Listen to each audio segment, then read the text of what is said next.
esta noche con lo que Dios le haya dado para nosotros. Gloria al Señor. Sí. Amén. Dios le bendiga. Puede sentarse un momento si quiere, amado.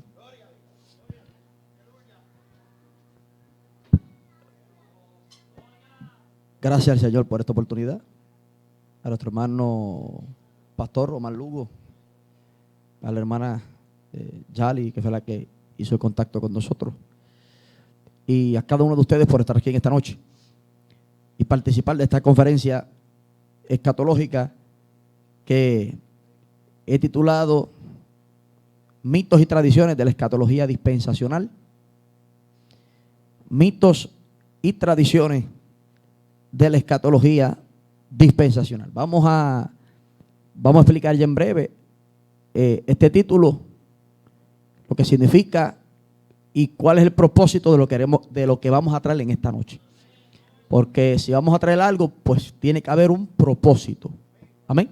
Propósito definido y claro de cuál es el fin de este estudio o conferencia, como usted quiera llamarle. Como bien dijo el pastor, pues, y los hermanos, respondo al nombre de Willy Justiniano, y por la gracia del Señor estamos pastoreando la segunda iglesia cristiana, Arca del Refugio, allí en el barrio Mata de Añasco, por la gracia del Señor. Está conmigo en esta noche un hermano, un feligrés de nuestra congregación, el hermano Gary Arbelo. Amén. Qué bueno, este guerrero siempre nos está acompañando y guiando para todas partes. Así que se cumple la palabra que dice mejores son dos que uno. En esta hora, amado, vamos a hablar bajo este título, sí, mitos y tradiciones de la escatología dispensacional. ¿Por qué? Ya usted sabe, aquí hay hermanos que son conocedores, que se han dado al estudio de lo que es la escatología, la profecía, así que tienen conocimientos amplios y ya tienen unas bases, unos fundamentos. Eso facilita el estudio. Así que muchas de las cosas que posiblemente hablemos en esta noche ya algunos de ustedes las saben requete bien y otros pues las van a escuchar por vez primera. Amén. Pero cuando hablo de mitos y tradiciones de la escatología dispensacional, vamos a comenzar definiendo lo que es la escatología para beneficio de aquellos que quizás ya lo olvidaron. La escatología es una rama de la teología cristiana. La escatología es una rama de la teología cristiana y esta rama de la teología cristiana estudia el destino final del ser humano y el universo. Eso es lo que hace, ese es el foco de atención de la escatología, estudiar el destino final, los acontecimientos finales del ser humano y del universo. La escatología tiene dos vertientes. Está la escatología propiamente conocida como la escatología general, que trata los asuntos del universo, del mundo y de la humanidad como un todo. Y precisamente es ese tipo de escatología la que a nosotros tanto nos fascina, porque trata sobre acontecimientos como la venida del Señor, la gran tribulación, el arrebatamiento de la iglesia, todas esas cosas que a tanto a nosotros nos llama la atención. Pero también hay una escatología que se conoce como individual o posmortuaria, porque trata más bien los asuntos del hombre de forma personal y propia. Y la escatología individual o posmortuaria, pues de hecho estuve hablando sobre eso en la vez que el hermano Fabio hizo aquel evento con Hogar Crea, allá en la iglesia del Pastor Gavito, en Isabela. Y la escatología posmortuaria o individual, pues trata sobre los asuntos de la vida, de la muerte, salvación y condenación, etcétera, del ser humano, como individuo, como ente, por separado. Entonces, en esta noche estaremos hablando sobre los mitos y las tradiciones de la escatología dispensacional. El dispensacionalismo es un sistema de interpretación bíblica, sistema de interpretación bíblica con un fuerte énfasis en la profecía. Y este sistema, el dispensacionalismo, lo sepa usted o no, pues es el sistema de interpretación que se utiliza mayormente en las iglesias pentecostales, en las iglesias carismáticas y evangélicas. Es el sistema dominante, podríamos decir, en nuestras congregaciones, el sistema dispensacional. Pero, ¿qué significa esa palabra? Dispensacionalismo. Ya le dije que era un sistema de interpretación bíblica con un fuerte énfasis en la profecía. Fuerte énfasis en la profecía.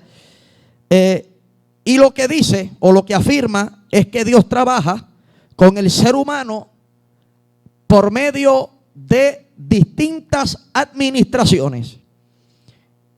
Eso es lo que dice el dispensacionalismo, que Dios desde el principio, desde el origen de la creación del universo y del ser humano, Dios ha venido trabajando a través de administraciones, distintas administraciones, y cada administración comprende un periodo de tiempo específico. En cada una de esas administraciones o de esos gobiernos divinos, Dios le ha establecido al ser humano requerimientos, requisitos. Para que usted tenga una idea de lo que son las dispensaciones, si usted mira cuando Dios formó a Adán y a Eva, la Escritura dice que básicamente la dieta de estos individuos era una dieta alta en fruta y digamos vegetales. Bien. Sin embargo, muchos años después, cuando aparece Noé y ocurre el diluvio, Dios le cambia la dieta a Noé.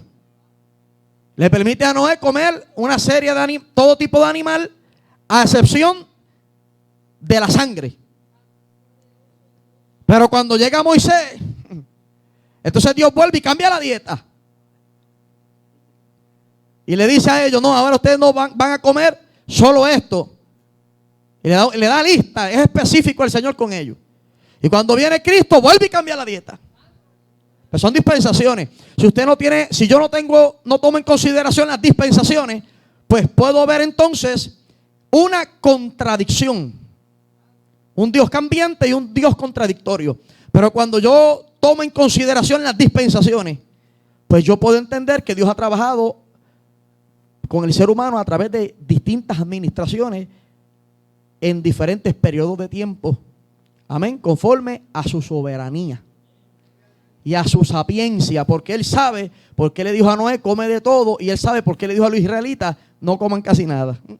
O sea, que de eso se trata, de confiar en la soberanía de Dios, en que Dios sabe qué es lo mejor, y cuándo y por qué. Pero bueno, el tema no son los alimentos, hay unas dispensaciones, y ese es el dispensacionalismo, y la iglesia pentecostal, la mayoría de las iglesias pentecostales son dispensacionalistas. Creen en esto. Algunos hablan de 7 dispensaciones, otros hablan de 8, otros hablan hasta de 9. Pero el punto es que la mayoría de los pentecostales, carismáticos, evangélicos y muchas otras congregaciones históricas y protestantes son dispensacionalistas. Bien, entonces, ¿por qué vamos a hablar de los mitos y las tradiciones de la escatología dispensacional? Vamos a hablar en esta noche en términos dispensacionalistas. Pero vamos a hablar de unos mitos y de unas tradiciones, porque aún dentro de esta escatología hay cosas que se han venido diciendo o enseñando a través de los tiempos que no necesariamente tienen que ser así.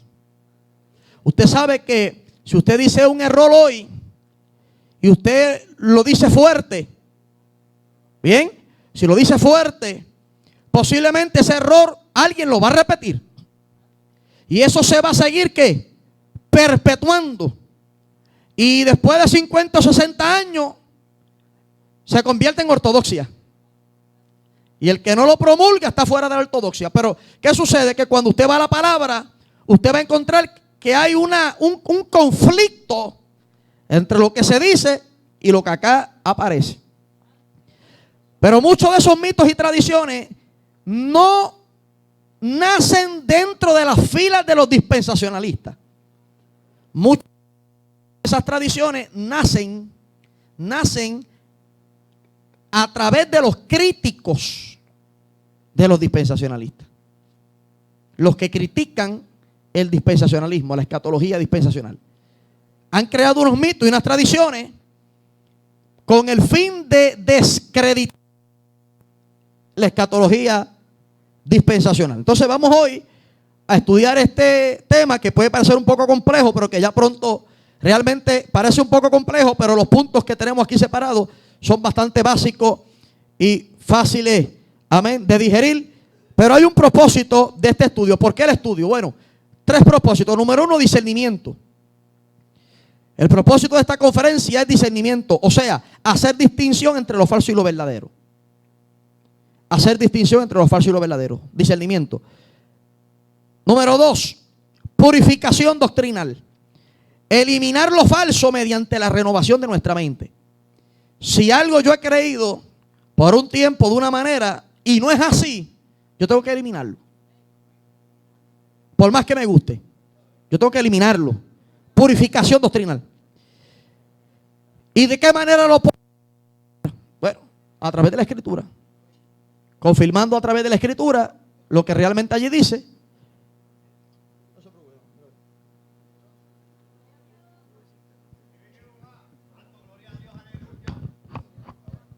Gloria a Dios. Okay. Gracias. Y por último, consolidación. Consolidación. Que no es otra cosa que establecer los cimientos. Y yo creo que este es el más importante de todo y el vital. Establecer los cimientos para una escatología puramente bíblica. Que es mi interés en esta noche. Que usted pueda establecer, usted pueda recibir una consolidación, unos cimientos que le ayuden a usted a establecer en su vida y en su prédica y en su pedagogía, en su enseñanza, una escatología puramente bíblica. Amén. Puramente bíblica. Que lo que no sea bíblico, usted lo pueda, sin temor alguno, depositarlo en el zafacón de los olvidos. A su nombre. Así que ese es el propósito. Quiero que venga discernimiento sobre nosotros de parte del Señor, purificación doctrinal, si es necesario, y consolidación. Amén. Así que, estando claro en lo que queremos hablar en esta hora y la expresión que hemos hecho sobre, la explicación que hemos hecho sobre el título, mitos y tradiciones de la escatología dispensacional, vamos a comenzar hablando un poco sobre la escatología a nivel histórico, hermano. La escatología, nosotros pues a veces pensamos que nuestra forma de pensar es la única que existe en el planeta, pero no es así. Desde los primeros siglos de la iglesia del Señor, ha venido ocurriendo han aparecido voces disidentes, unas discrepancias. Y esto no debe de sorprendernos a nosotros hoy en el siglo XXI que ocurra. Ya esto viene sucediendo desde el siglo primero, siglo segundo, por allá ha estado sucediendo. Por ejemplo, se ha puesto desde el principio entredicho el reino de Cristo, el reino milenial de Jesús, luego de su venida aquí en la tierra. Ese asunto, el asunto del milenio, se ha puesto entredicho desde los primeros siglos. Por ejemplo, Justino Mártir, uno de los líderes de la iglesia primitiva, dijo una vez: hay 3 clases de hombres. Primero, los herejes, que niegan la resurrección de la carne. En vez de comenzar por lo positivo, comenzó por lo negativo. Estos hombres eran algo serio. Niegan la resurrección de la carne y el actual milenio. O sea, él estaba refiriéndose al tema que él estaba tocando, que era el milenio. La segunda clase de personas, los exactamente ortodoxos, donde él considera que estaba ubicado. Aquellos que afirman tanto la resurrección y el reino de Cristo en la tierra. Y dijo, y tercero, aquellos creyentes que consintieron con el justo, o sea, con Jesús, y sin embargo se esforzaron en hacer alegorías, o sea, espiritualizar la palabra, y convertir en una metáfora todas aquellas escrituras producidas para un propio reinado de Cristo, conviniendo así con los herejes. Y ahí está el famoso Agustín de Hipona, que fue quien estableció las bases escatológicas de la Iglesia Católica, el cual negaba, aunque en un momento Agustín de Hipona, conocido, algunos lo han exaltado al nivel de Pablo. Dicen que hay 3 grandes teólogos en la historia de la iglesia: Pablo, que no hay duda de eso, Agustín de Hipona y después Juan Calvino. Entonces, dicen ellos, Pero el punto es que Agustín de Hipona era milenarista. Él creía en un milenio literal cuando Cristo viniera con poder y gloria al final de la gran tribulación. Luego de eso, Agustín de Hipona cambia, espiritualiza Apocalipsis 20 y termina diciendo que no hay milenio después de la segunda venida del Señor, sino que el milenio estaba ocurriendo en ese mismo instante en el cielo. Que cada vez que se moría un cristiano iba al cielo y se sentaba con Cristo en un trono y desde allí reinaban. Eso lo enseñó Agustín de Hipona, y eso cautivó a todo el mundo. Lo cautivó porque era un hombre con una oratoria y una sabiduría humana inmensa, porque era un filósofo. Y los filósofos enamoran a cualquiera. Y el hombre logró cautivar el corazón de todos sus contemporáneos al punto que erradicó la creencia en un milenio. La erradicó completamente. Y la Iglesia Católica, cuando surge, abraza sin titubeo la doctrina de Agustín de Hipona. Escribió un libro que se titula La ciudad de Dios. Dicen que es hermoso el libro. Pero él ahí postula sus creencias. Y desde ahí tomó una fama inmensa, Agustín de Hipona. Y ya usted ve, después de Pablo, dicen que Agustín de Hipona. Y después ponen a Juan Calvino. Cada vez va en descenso. Va cada vez degradándose más. Pero el punto es que Agustín de Hipona ha sido considerado por algunos de los dispensacionalistas como un hereje por haber distorsionado el panorama profético. Bueno, pero eso es otro asunto. Ya ese hombre se murió hace mucho tiempo. Pero el caso es, mi amado, que desde el siglo II podríamos decir que ha comenzado el debate sobre la escatología. Amén. Y han pasado muchísimas cosas desde entonces. Pero uno de los mitos y de las tradiciones, vamos a comenzar de pleno, que se viene ventilando es el siguiente. Los dispensacionalistas enseñan una tercera venida de Jesús. Yo no sé cuánto han escuchado esto, pero es una de las cosas que se dice. Que el dispensacionalista, el que cree en un rapto antes tribulación, vamos a traducir esa palabra al español. El que cree en un rapto antes tribulación enseña una segunda y una tercera venida de Cristo. Eso es uno de los mitos y de las tradiciones de la escatología dispensacional. Pues realmente eso no es así. Eso no es así. Eso es algo que se dice, pero no es así. Se han dado dos explicaciones a ese mito. La primera explicación que se le da es esta. Los que predican un rapto antes tribulación no anuncian una segunda y una tercera venida, porque el arrebatamiento no es como tal una venida de Jesús a la tierra. No es una venida de Jesús a la tierra. Esa es la primera explicación que se le da a los críticos y a los que han creado este mito, esta tradición. Bien, Jesús en el arrebatamiento no viene a la tierra, no pisa la tierra. Esa es la primera explicación que se da. Y por mucho tiempo satisfizo a los críticos del dispensacionalismo. Pero hubo objeciones. Y yo le voy a invitar a usted a que vaya conmigo al primer libro, a la primera carta a los tesalonicenses, capítulo 4 y versos 16 y 17, que aquellos que estudian profecía saben que son los versos más populares sobre el arrebatamiento de la iglesia. No es que es el más importante, es que es el más popular a nivel secular y a nivel teológico. Los más conocidos versos sobre el arrebatamiento de la iglesia son estos: 1 Tesalonicenses 4, 16 y 17.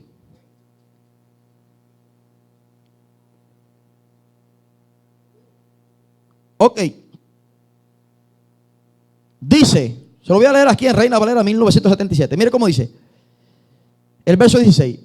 Porque el Señor mismo, con voz de mando, con voz de arcángel y con trompeta de Dios descenderá del cielo. Ok, ahí usted tiene que notar, usted tiene que subrayar bien esa palabra, descenderá. Porque cuando dice que Cristo descenderá, automáticamente está dando por sentado que Jesús abandonará el tercer cielo. En ese momento del arrebatamiento, Jesús abandona su trono. Porque dice que descenderá. ¿Me sigue? Desciende significa que sale del tercer cielo hacia acá abajo. Pero hay algo más. Seguimos. Los muertos en Cristo resucitarán primero. Luego nosotros, los que vivamos, los que hayamos quedado, seremos arrebatados juntamente con ellos en las nubes para recibir al Señor en el aire.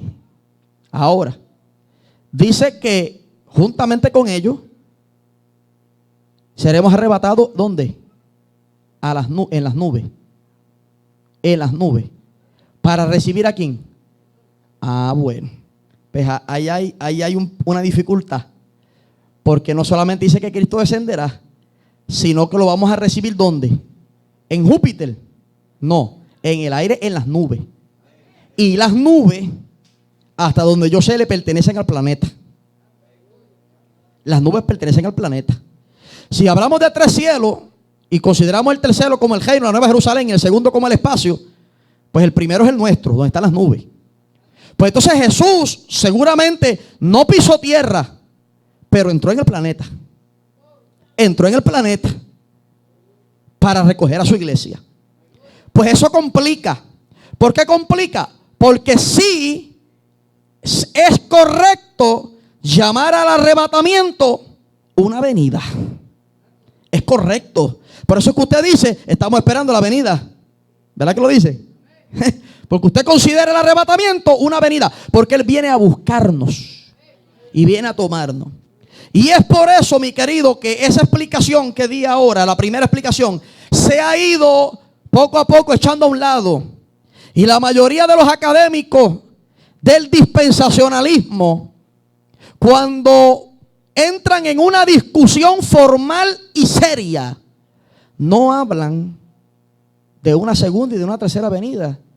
Ni tampoco separan completamente lo que es el arrebatamiento de la segunda venida, sino que hablan de una segunda venida en dos fases.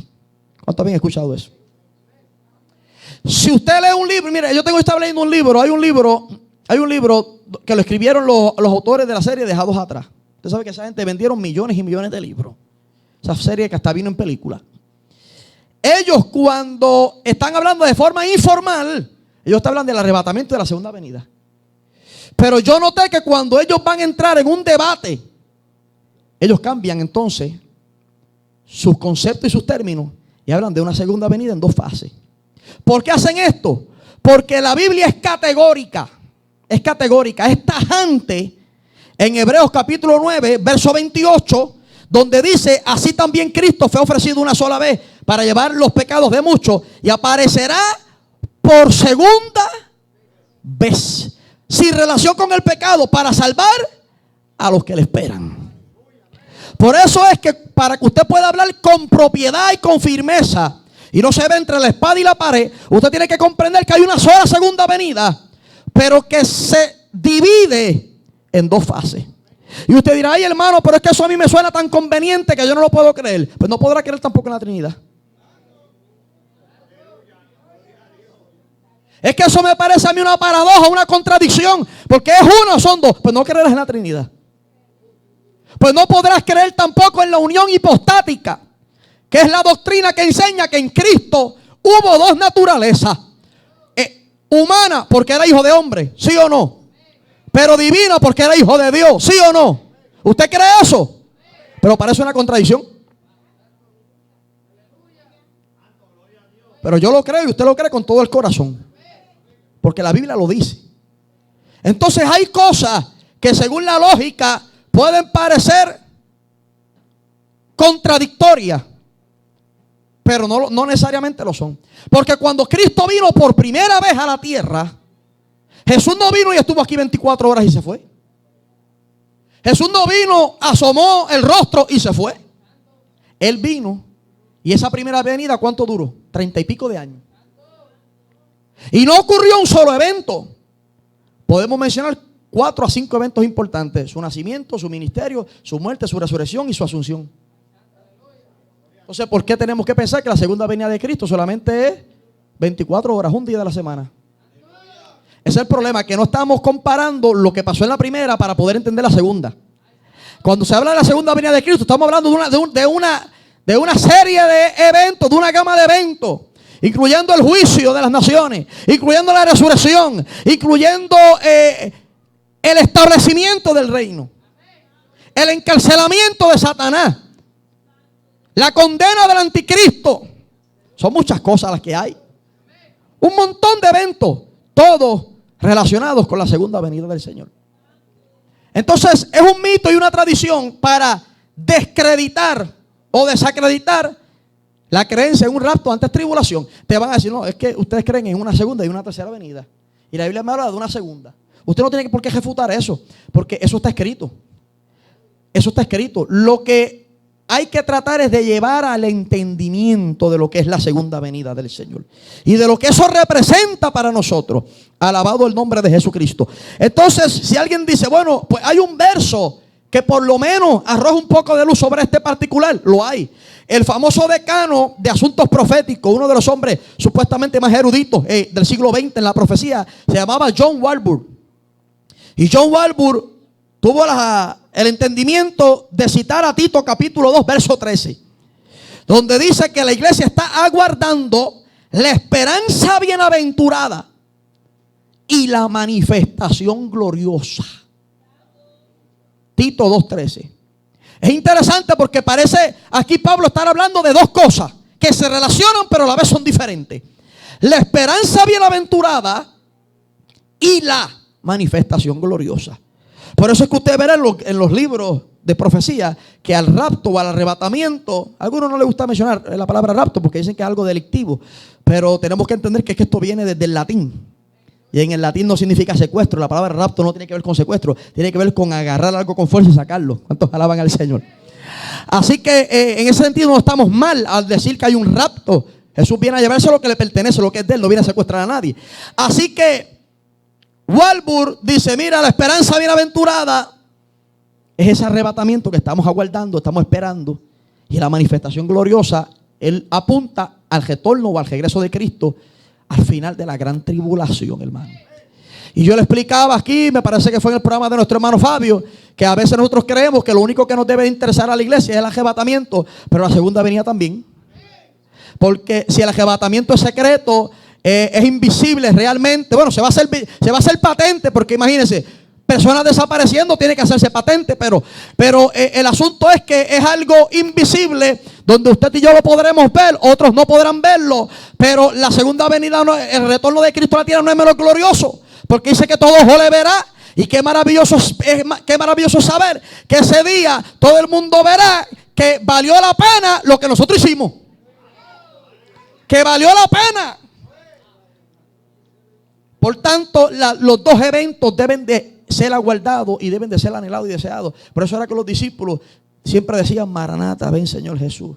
Y cuando el propio Juan hablaba de la segunda venida, que decía: aquí todo ojo le verá, viene con las nubes, todo ojo le verá, les decía: sí, amén. Porque ellos amaban la venida del Señor en términos generales. En términos generales. Número 2, segundo mito, tradición. Y ya lo hemos tocado. Básicamente lo dejamos entrever en el primero, que en el arrebatamiento Jesús no desciende a la tierra. Es una verdad a media, donde sabemos que Él no tocará tierra, Él no pisará suelo terrestre, pero de que no entre en la atmósfera, eso es otra cosa. Así que son cosas que todos en algún momento hemos comentado, pero que hay que ser bien observador. Por eso es que es tan bueno que cuando uno lee la Escritura uno tiene que leer con mucho cuidado. Porque una palabra puede cambiar el contexto completo de arriba abajo. Uno tiene que sacar tiempo para leer la palabra, pero leerla con mucha cautela, analizando hasta la gramática, si es posible, para no introducir lo que se conoce como una eisegesis, que no es otra cosa que una interpretación basada en mis propias opiniones o de manera subjetiva, sino que toda interpretación que le demos a la palabra debe de ir guiada por el Espíritu Santo y de acuerdo a lo que está escrito. Amén. Por eso la palabra dice acomodando lo espiritual a lo espiritual. Amén. Acomodando lo espiritual a lo espiritual. Compare la escritura. Toda doctrina que viene de Cristo no puede encontrar contradicción en otro lado, porque la palabra de Dios es una unidad. Entonces, si el Señor dice una cosa aquí, cuando yo voy a otro lugar, tiene que haber, ¿qué? Una coinonía. Una coinonía. Eso así. No puede decir aquí que nadie sabe el día ni la hora y acá decir que es posible saber el día y la hora. Es una contradicción. ¿Ve? Ahora, claro, hay cambios dispensacionales como los que mencioné al principio, que hay que tomarlos también en consideración. Número 3. Jesús nunca habló del arrebatamiento, dicen algunos. Eso es un error. Jesús sí habló del arrebatamiento. Quizás él no lo desarrolló como lo hizo el apóstol Pablo, que le dio más duro. Pero Jesús sí habló del arrebatamiento. Porque en Juan capítulo 14, verso 1 al 3. Juan 14, 1 al 3. Yo estoy convencido de que Jesús allí habló del arrebatamiento. Jesús dijo: no se turbe vuestro corazón. Creed en Dios, creed también en mí. En la casa de mi Padre muchas moradas hay. Si así no fuera, yo os lo hubiera dicho. Voy pues a preparar lugar para vosotros. Y si me fuere y os preparare lugar, vendré otra vez y os tomaré a mí mismo, para que donde yo estoy, vosotros también estén. Y dice: os tomaré a mí mismo. Precisamente la palabra griega para arrebatados o arrebatamiento es harpazo. Y una de las traducciones es tomar consigo. Tomar consigo. Jesús está anunciando aquí el harpazo, el arrebatamiento. Y estaba diciendo a los discípulos: no se angustien, que no se pongan tristes, que cuando esto se ponga peor, yo voy a venir a buscarlos, los voy a tomar, los voy a arrebatar, me los voy a llevar al cielo. Tranquilos, no se angustien. Crean en Dios, crean también en mí. Voy a preparar morada para vosotros. Cuando yo me convertí, yo decía: Señor, pero tanta gente que se está convirtiendo, y tú tienes solamente una ciudad allá arriba, ¿y dónde vamos a caber tanto? ¿Ah? Nosotros sabemos que hay una capital, pero también sabemos que hay un reino. Y no conocemos el ancho, ni la longitud, ni la altura, ni la profundidad de ese reino. O sea que eso es algo inmenso, mi amado. Y esa Nueva Jerusalén, eso está creada en niveles. Por eso es que la altura, fíjense que esos son unos condominios por ahí para arriba, que posiblemente habitaciones se queden hasta vacías. Alaba el nombre del Señor. Así que por eso es que nosotros tenemos que seguir perseverando para que ninguno tome la corona. ¿Sabe Dios cuántas habitaciones se quedan vacías? Como señal de que el Señor las creó para alguien que no las pudo ocupar. ¿Cuántas bendiciones estaban ahí flotantes y muchas personas las dejaron perder? Mire, pero bueno, eso son especulaciones. El punto es que sí, que el Señor habló del arrebatamiento en Juan capítulo 14, verso 1 al 3. Y en Lucas 21, 36. No es para menos. Allí Jesús dijo unas palabras que son palabras superiores.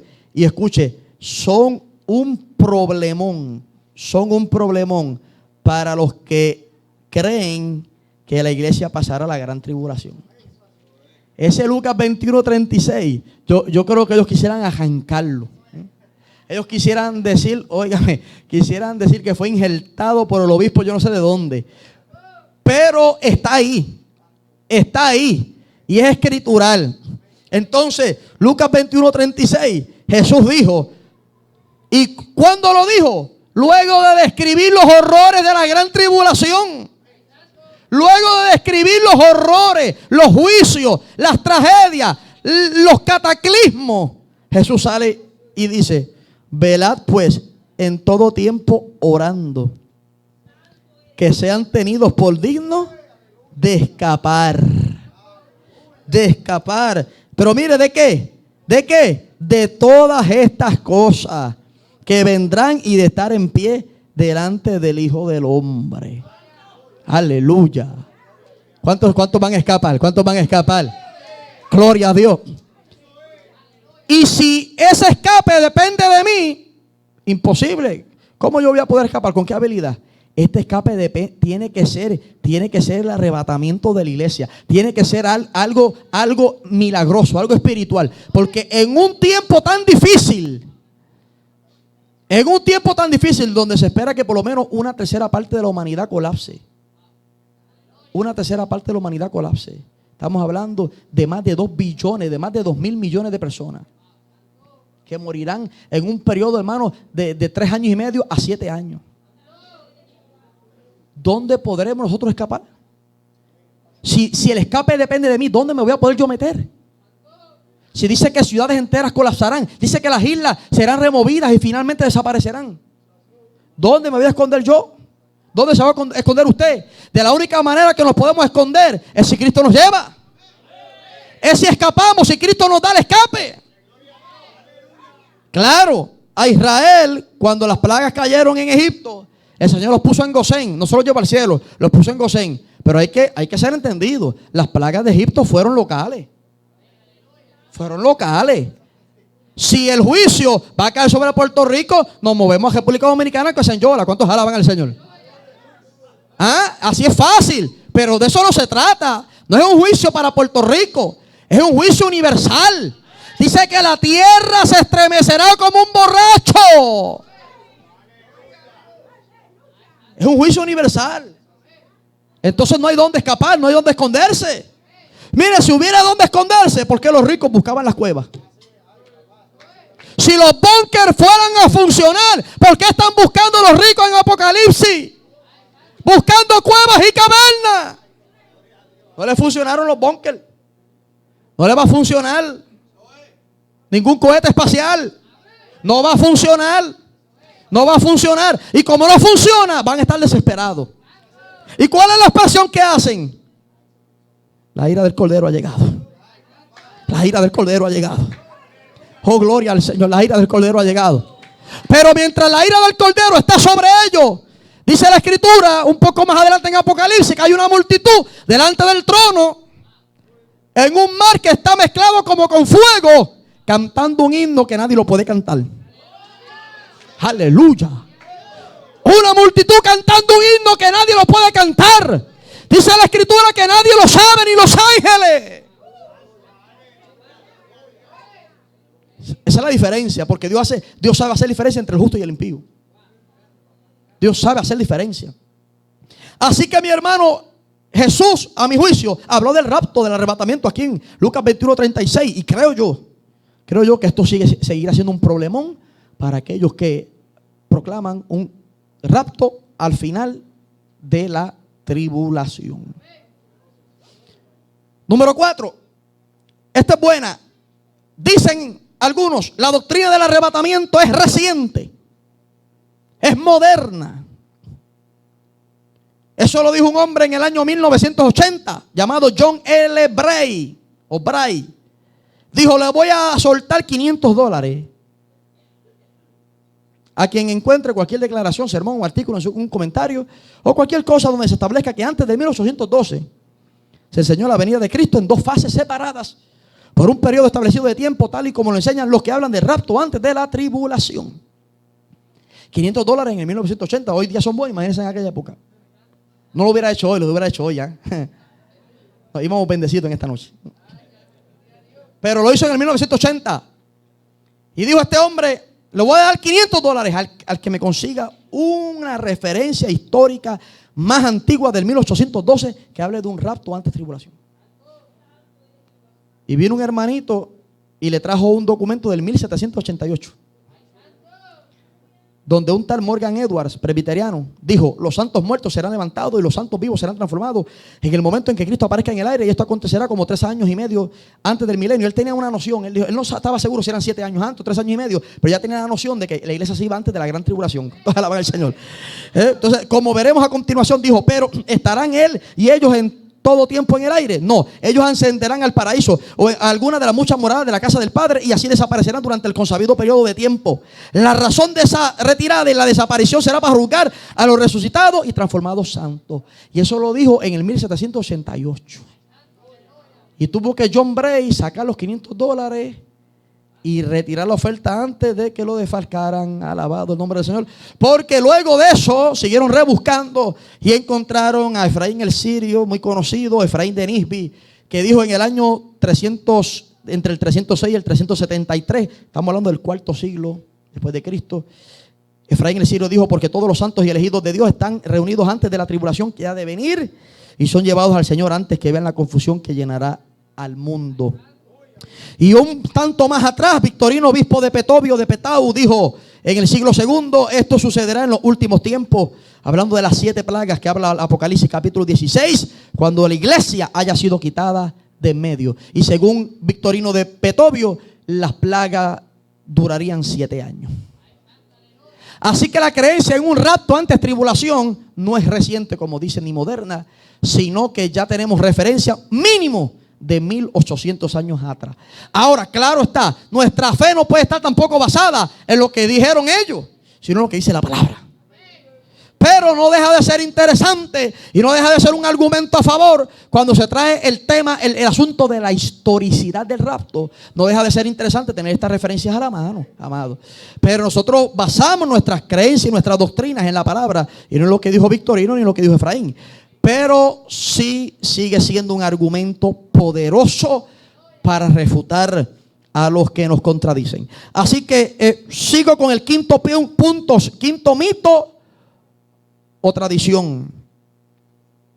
La gran tribulación durará 7 años. Usted sabe que eso no es así. Usted sabe que la gran tribulación como tal, en el sentido formal de la palabra, no durará 7 años.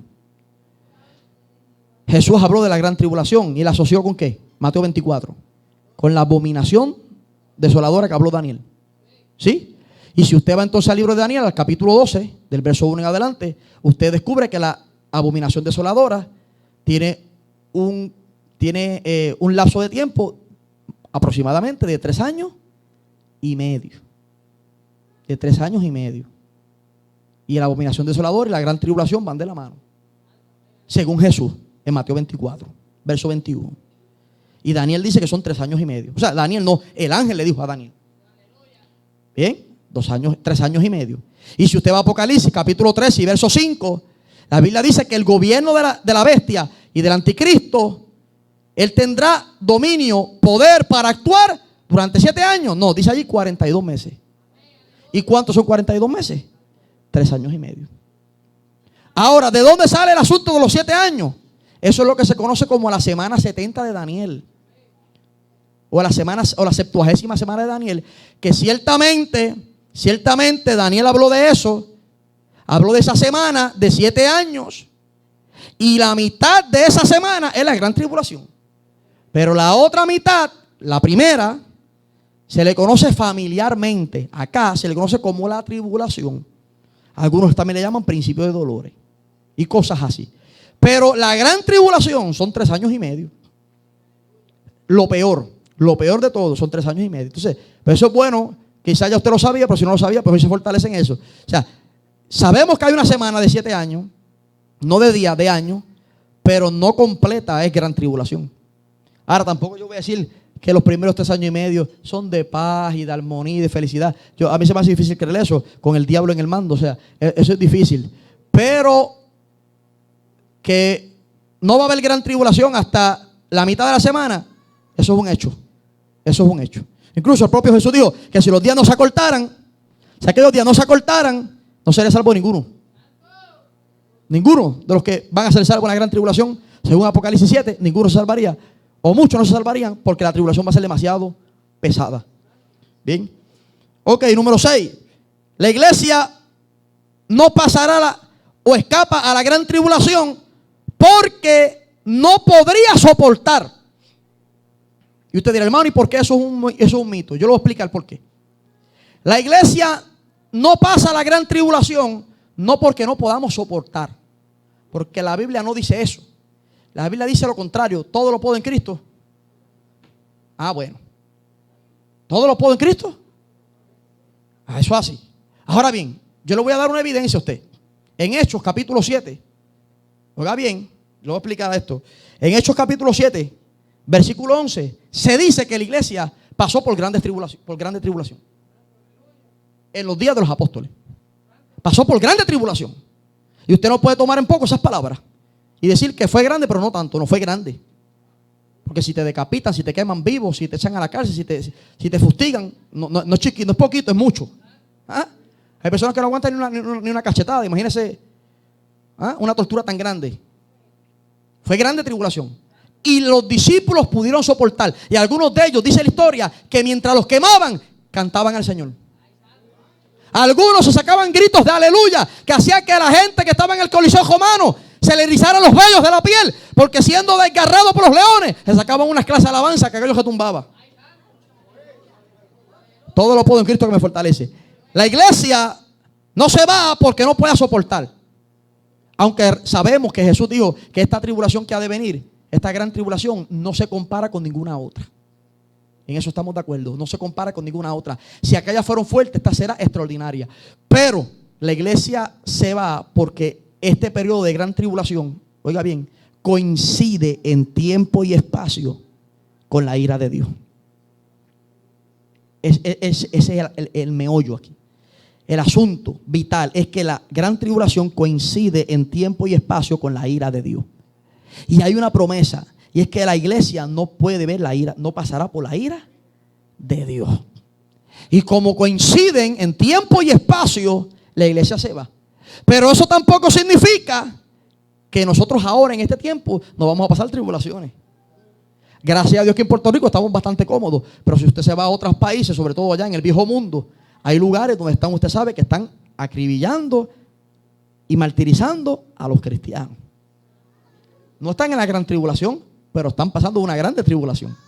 Entonces, como la gran tribulación coincide en tiempo y espacio, pues la iglesia no puede estar presente. Porque dice Primera de Tesalonicenses 5:9, porque no nos ha puesto Dios para ira, sino para alcanzar salvación por medio de nuestro Señor Jesucristo. Eso es lo que dice la palabra. Ahora yo le voy a decir más. Hay personas que en este tiempo podrían caer en una gran tribulación. En este tiempo podrían caer y hay personas que podrían estar en la iglesia hoy día y cuando el Señor venga a quedarse y pasar la tribulación también. Hay personas que podrían quedarse aún estando militantes, o sea, visitando el templo. El Señor le dijo en Apocalipsis capítulo 2, verso 22, le dijo el Señor a una de las iglesias, lo censuró porque tenían una profetisa llamada, quizás literal o quizás figurativamente, Jezabel. Y esta mujer enseñaba al pueblo a fornicar y a contaminarse con los ídolos. Y mire lo que el Señor le advierte. Le dice, la tiro en cama a ella. La voy a arrojar en cama a ella. Y voy a arrojar también en cama, dijo, y en gran tribulación a los que fornican con ella. Mire eso.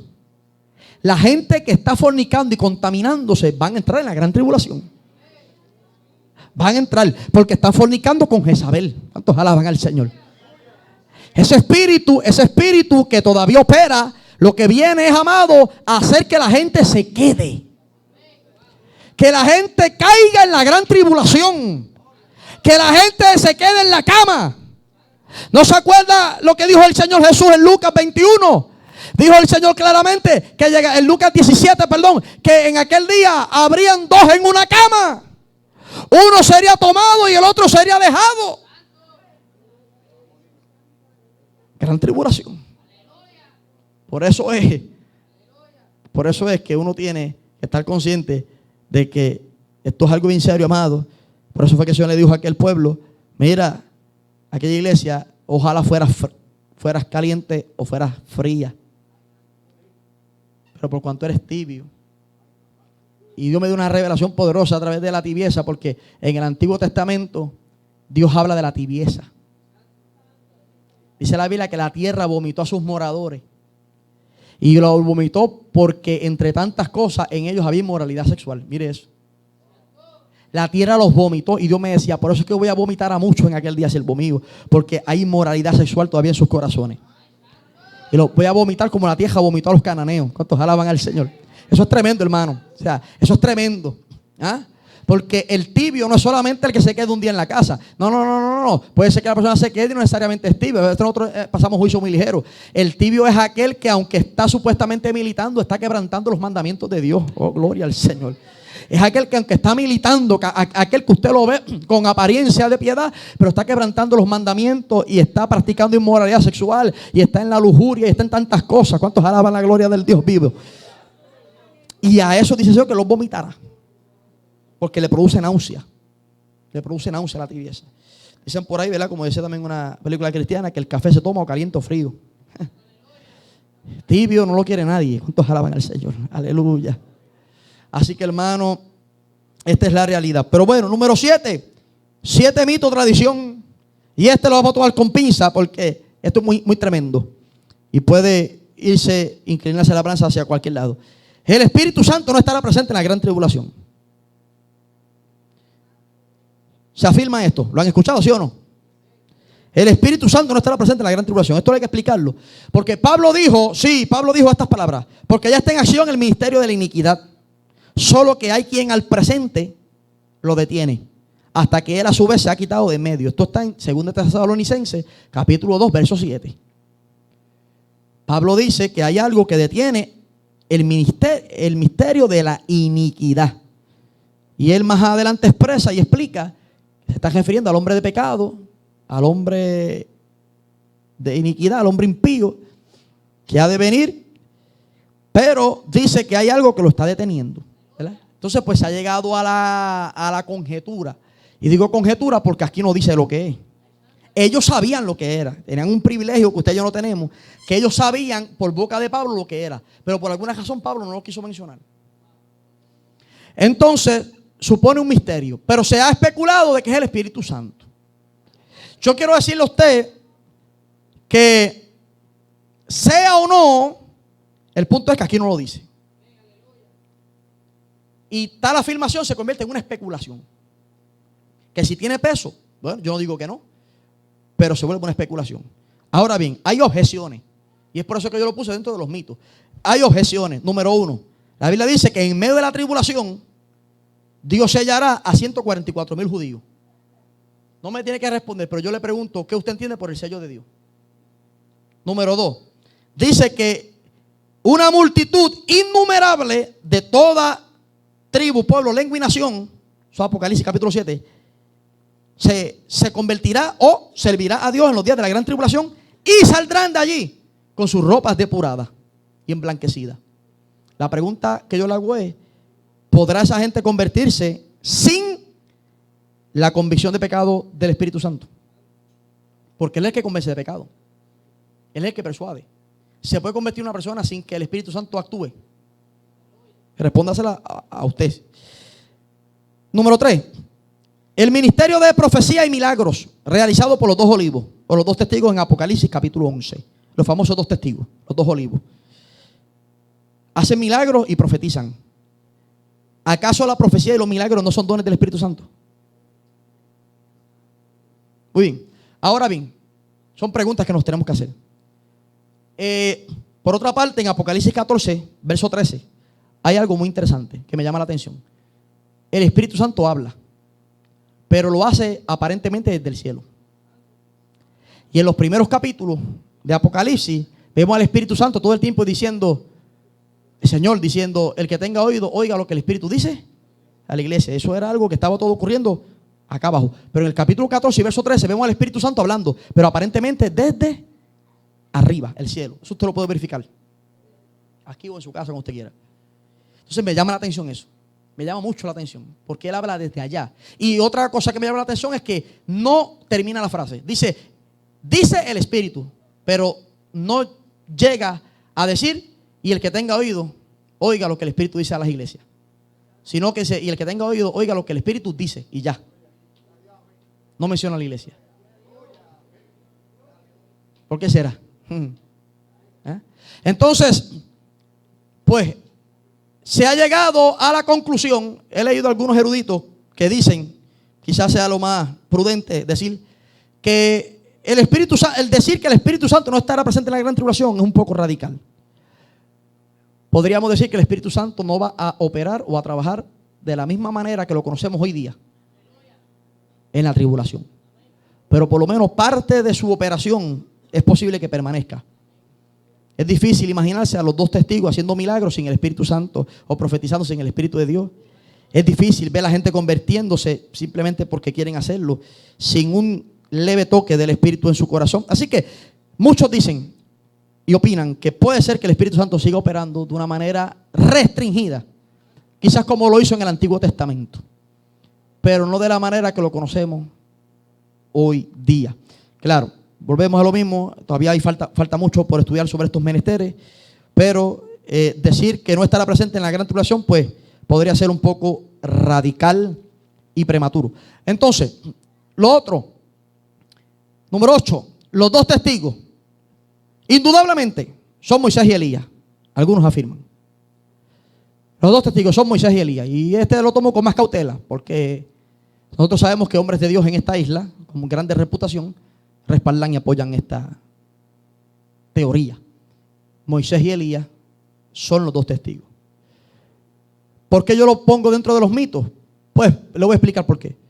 Porque aunque es posible, y le voy a decir por qué es posible. Le voy a decir por qué no parece posible y por qué sí es posible. Aunque es posible, Apocalipsis capítulo 11, que es donde se habla de los dos testigos, interesantemente él no menciona los nombres de quiénes son. No lo menciona.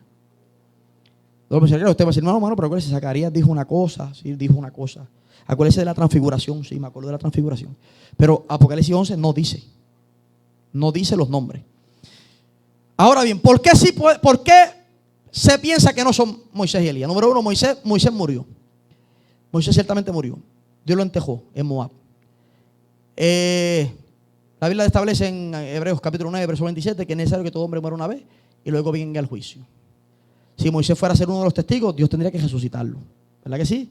Tendría que levantarlo completamente de allí, desde el polvo casi extinto, y traerlo a la vida. Parece extraordinario, pero no imposible, porque para Dios todas las cosas son posibles. Claro, alguien dice, pero viola el principio de morir una sola vez. Bueno, varios lo violaron. Lázaro lo violó. Lázaro estaba muerto de veras, bien muertito, y apestaba. Y sin embargo el Señor lo trajo a la vida y volvió y murió por segunda vez. Hay excepciones. ¿Podría ser entonces una excepción? Es posible, claro que sí. ¿Probable? No. ¿Posible? Sí. Elías. Bueno, el caso de Elías, el Señor se lo llevó. Algunos dicen, ¿tiene que venir a morir? No necesariamente. La iglesia que sea arrebatada se va y no verá muerte. Y nunca más verá muerte. Así que no tenemos por qué ir a otro planeta a morir para que se cumpla la palabra. Hay excepciones. Por eso fue que Pablo dijo, es que os digo un misterio. Amén. Es un misterio que viola los principios y las propias leyes de Dios de que todo hombre muera una vez. Ahora bien, ¿por qué Elías quizás no sea? Porque el propio Jesús dijo, escúchalo bien, en Mateo capítulo 11, versos 13 y 14, Jesús dijo estas palabras, mas os digo que Elías ya vino. No lo dijo Will Justiniano, se lo dijo Jesús. ¿Verdad? Si usted quiere creer que Elías viene, amén, hermano, créalo, no hay problema. Los judíos lo están esperando. Es más, cada vez que hacen una fiesta, tienen una silla vacía para él. Tienen una silla vacía para él. Hacen la fiesta y tienen una silla vacía. Dicen, ahí se va a sentar Elías. Ahí se va a sentar el anticristo. Pero ellos están esperando a Elías. Pero bueno, Jesús dijo, Elías ya vino. ¿Y a quién se estaba refiriendo Jesús? A Juan el Bautista. Eso lo dijo en Mateo 11. Y si a nosotros nos queda duda, 6 capítulos más luego, en el 17, le dijo a los discípulos, ahí fue que le dijo, le dijo, mas os digo que Elías ya vino. En Mateo 11, 13 y 14 lo que le dijo es, y este es el Elías que había de venir. A eso fue lo que dijo en Mateo 11. Y este es el Elías que había de venir, refiriéndose a Juan el Bautista. Y en el 17, 11 le dice, Elías ya vino.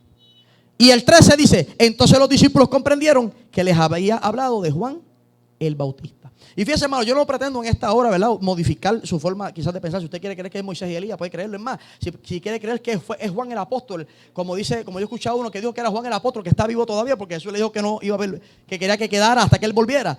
Supuestamente dice ese hombre que Juan hoy tiene casi 2000 años de viejo ya. Y le preguntaron que dónde estaba, y él tiene que estar en alguna parte escondido, porque pero él va a salir, que está vivo. Él dice que es Juan y que es Enoc. Pues mire, el que quiera creer que lo crea, y el papel aguanta todo lo que uno le escriba. Pero el punto es que tampoco podemos tomar a la ligera las palabras de Jesús.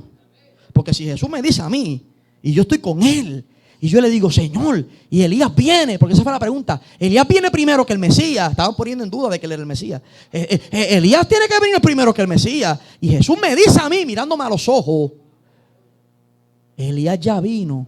Y después yo me voy por allá, a otra sinagoga cuando Jesús no esté, y empiezo a predicar que Elías vino, que Elías viene.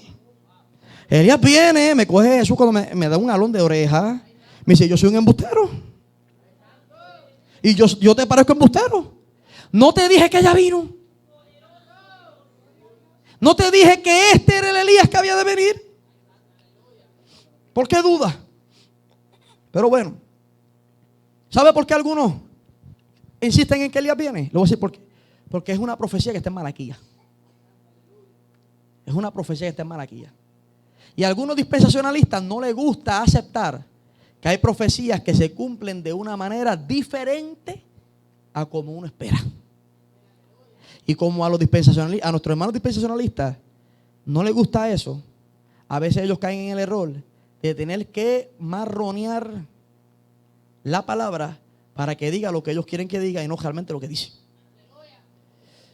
Pero vuelvo y digo, nuestro hermano G. Ávila predicaba, yo tengo el libro en casa, yo tengo el libro en casa de G. Ávila, donde G. Ávila afirmaba de forma categórica y tajante que Moisés y Elías eran los dos olivos. Eso es así. Y vuelvo y digo, es probable, es posible. Yo no digo, pero en base a las palabras de mi Señor Jesucristo y en base a lo que Él dice, a mí me parece difícil. Entonces, ¿quiénes son los dos testigos, los dos olivos o los dos candeleros? No sé, yo personalmente no sé quiénes son. Yo sé que algunos dicen que pueden ser Enoc y Elías. La iglesia, nuestro concilio, esa es la posición que apoya. Nuestro concilio apoya la posición que es Enoc y Elías, los dos que no vieron muerte. Otros dicen que es Moisés y Elías, otros dicen que es Juan y Enoc, y otros opinan que son dos profetas nuevos que se van a levantar en aquella época. Así que, pero bueno. Y por último, hermano, el punto número 9, dicen algunos que la escatología es irrelevante e impráctica. Es irrelevante. Es una pérdida de tiempo estudiar estos menesteres. Estamos perdiendo el tiempo al estudiar estos asuntos porque esto es irrelevante y es poco práctico. Si fuera así, ¿por qué la Biblia? La Biblia se divide en términos porcentuales de tres formas. 47% es historia. 25% presente y trato con nuestro prójimo. Y 28% es profecía. Si la profecía no es importante, ¿por qué el Señor destinó 28% de su palabra a profecía? 28 profecía, 25 presente y trato con el prójimo y 47 historia. Pues entonces significa que Dios quiere que yo estudie escatología.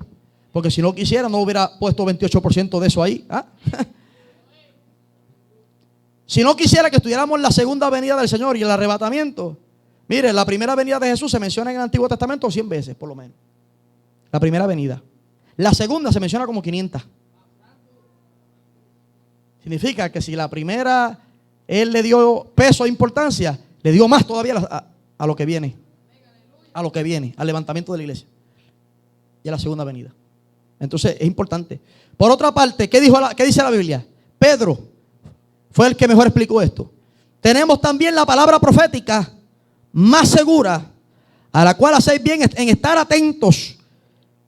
A la cual hacéis bien en estar atentos. ¿Qué nos dice el apóstol? Que estemos descuidados, que no estudiemos escatología, que no estudiemos profecía, que no estemos al tanto de los eventos proféticos. No, dice, hacéis bien en estar atentos a la palabra profética más segura, porque ella no defrauda, como a una antorcha que alumbra en lugar oscuro, Así que el que dice que la profecía confunde, no sabe dónde está parado, porque la profecía no confunde, la profecía aclara. Es una antorcha en lugar oscuro. La profecía no vino para confundir a nadie, ni para volver loco o loca a la gente, sino para darnos dirección. Es más, la Biblia dice, Salomón dijo, que sin profecía el pueblo se desenfrena. Hasta que el día esclarezca y el lucero de la mañana salga en vuestros corazones. Y si la profecía no es importante y la escatología tampoco, cuando llegó el día de Pentecostés, en Hechos capítulo 2, que Pedro fue el primero en ponerse en pie y predicar, traer sermón. El primer sermón que Pedro predicó, el primer sermón de Pentecostés, ¿cómo era? ¿Cuál era la categoría de él? Escatológico. No comenzó diciendo, y esto fue lo que dijo Joel en los postreros. Esto es lo que dice el Señor en el libro de Joel. En los postreros, en los últimos días. Empezó Pentecostés con un mensaje escatológico. Y más adelante comienza a hablar de cuando la luna se convierta roja como la sangre y el sol no dé su resplandor. Y habla del día del Señor y dice, todo el que invocar el nombre de Jehová será salvo. Oh, gloria al nombre del Señor. Y habló del derramamiento del Espíritu Santo, porque a veces pensamos que la escatología y la profecía como que se distancia del avivamiento pentecostal y se distancia del dinamismo. No, mi amado, al contrario, la escatología y el derramamiento van de la mano. Oh, gloria al Señor, porque si hay algo que dice la palabra, es que aunque esto se va a poner peor para el mundo, nosotros, la iglesia, vamos a seguir experimentando el mover del Espíritu. Eso es profecía. Vamos a seguir sintiendo a Dios. Lo que nos estamos guardando, lo que estamos viviendo para Él, vamos a seguir sintiéndolo. Aunque el mundo vaya peor, usted se supone que cada día vaya de gloria en gloria. Cada día con más bendición, cada día con más amor hacia los hermanos, cada día con más santidad, cada día con más alabanza, cada día con más fuego, cada día con más conocimiento. Pablo decía, el hombre externo se está desgastando, pero aunque estaba viejito hacia el interior, yo lo renuevo de día en día. Entonces hay victoria para la iglesia, hay victoria, hay gozo, hay bendición. Pero mi amado, la escatología es irrelevante, impráctica, dicen algunos. No, jamás. Jesús, para concluir, Jesús dijo estas palabras allá en el libro de Apocalipsis, a través de Juan. Bienaventurado el que lee las palabras de esta profecía. Dijo bienaventurado, bienaventurado, bienaventurado. Y si usted quiere leer el Apocalipsis y usted quiere entenderlo, mire, el Apocalipsis tiene ciertas complejidades, pero el Apocalipsis es sencillo. El Apocalipsis no es otra cosa que la transición de Jesús de sacerdote a rey. Eso es el Apocalipsis. El Apocalipsis lo que muestra es la transición de Cristo de sacerdote a rey. Porque aunque Él se realiza al lado de su Padre, porque está sentado en el trono con su Padre, pero dice la palabra que un día Él reinará sobre la tierra. Él reinará sobre todos los reinos de este mundo, dice la palabra. Y hay una transición de sacerdote a rey. Y eso es lo que usted ve en Apocalipsis, del capítulo 1 hasta el capítulo 22. Usted lo que está viendo es a Jesús en la transición, tomando gobierno, tomando dominio en el fin de los tiempos, despojando, óigame, y destronando al anticristo, al falso profeta y al falso sistema de religión mundial, y dándole la última golpiza al diablo para establecer su reino de 1000 años. Eso es. Entonces, cuando usted lea el Apocalipsis, no se complique demasiado. Vea la administración del Espíritu que está ahí para su vida. Reciba las palabras que están allí para su vida. Dice la Escritura que el que le quite ese libro, al que le quite, dice que se le quitará su parte del libro de la vida. Es el único libro de la Biblia que hace ese señalamiento. El que le quite a este libro o a las palabras de esta profecía, le quitaré la parte su parte del libro de la vida. Es tremendo. O sea, por eso tenemos que mantenernos estudiando, amado. Y como dije al principio, el propósito de estos 9 puntos, los recapitulo. Los dispensacionalistas enseñan una tercera venida. Eso no es correcto. Una tercera venida de Jesús no es correcto. Y pusimos los argumentos. En el arrebatamiento Jesús no desciende a la tierra. Eso es una verdad a media, no muy bien explicada. Jesús nunca habló del arrebatamiento. Eso es falsísimo. Jesús sí habló del arrebatamiento. La doctrina del arrebatamiento es reciente, históricamente hablando. Eso también es otra falacia más.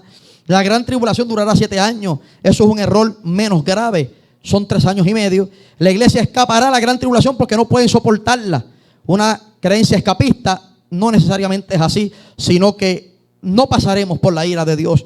El Espíritu Santo no estará presente en la gran tribulación. Eso todavía está en discusión, pero es posible que haya cierta operación del Espíritu Santo en la tribulación acá en la tierra. Los 2 testigos son Moisés y Elías. Esto es un asunto de opiniones, pero no es algo que se pueda decretar o declarar de forma contundente. Y la escatología es irrelevante en práctica. Eso es una vil mentira. Sabemos que esto es importante y que no es una pérdida de tiempo, porque cuando se estudia la palabra del Señor siempre se aprende y se edifica. Alabado el Señor. En esta hora yo lo voy a dejar hasta ahí, pero si hay alguna pregunta o hay algún comentario o alguna observación que usted quiera hacer, yo agradeceré que usted la haga en este momento, sin temor, sin miedo.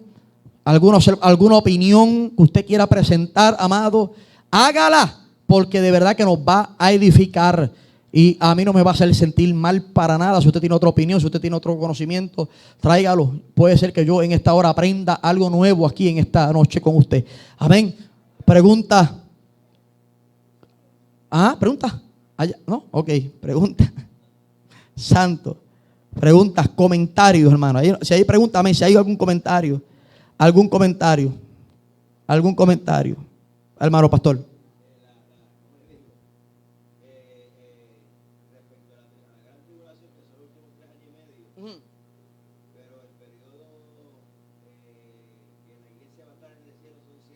Sí. Pero entonces la razón real del arrebatamiento es que la iglesia no puede estar no puede pasar los momentos difíciles, sino es porque coincide con la ira de Dios. Eso así. Y también con las 70 semanas de Daniel. Eso así. En la dispensación que Dios va a trabajar con Israel. Eso así. Ese es el punto, hermano. Porque, como hemos dicho, la iglesia ha pasado a través de los siglos grandes tribulaciones. Así que no puede ser ese el motivo. Ese es el razonamiento. Ese no puede ser el motivo. O sea, no es que no podamos soportar. Como me dijo a mí alguien ayer en la iglesia, me dijo, hermano, pero es que no vamos a poder soportar. No es justo. Y le digo, ¿por qué no es justo? Si Pablo y todos estos hombres fueron martirizados. Nosotros podemos pasar por grandes tribulaciones. Lo que pasa es que si el periodo de tribulación que menciona el hermano pastor, como él menciona, son 7 años, coincide en tiempo y espacio con lo que se conoce como la ira de Dios, es ahí donde la iglesia no puede estar. Pero eso tampoco nos garantiza a nosotros de que ahora nosotros seamos atribulados. Porque eso no garantiza que ahora mismo yo tengo un viaje pendiente, si Dios permite, tengo un viaje pendiente de emergencia hacia Estados Unidos. Eso no me garantiza a mí que yo no pueda pasar por la causa de Cristo allá. O que me vaya a una de esas repúblicas y me metan las esposas por predicar. Yo no tengo algo que me garantice que eso no va a pasar. Puede pasar y puedo terminar como un mártir. Qué gran privilegio. Un gran privilegio. Pues, pero el asunto es como expresó bien el hermano pastor, es que coincide en tiempo y espacio con la ira de Dios. Por eso es que todo dispensacionalista tiene que lanzar la ira de Dios al principio de los 7 años, porque la iglesia se va antes de la ira. Mientras no llegue la ira, la iglesia va a estar aquí. El Señor no prometió nada más. El Señor prometió, me lo llevo antes de la ira. Bueno, son 21 juicios, eso usted lo sabe.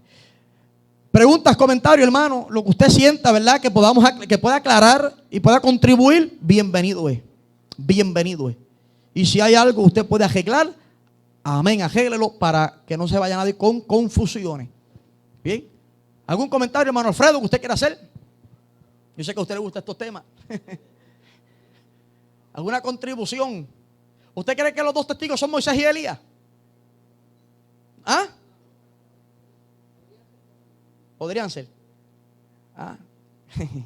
Hermano Josian, ¿alguna contribución? ¿Qué usted cree? ¿Serán Moisés y Elías, los dos olivos?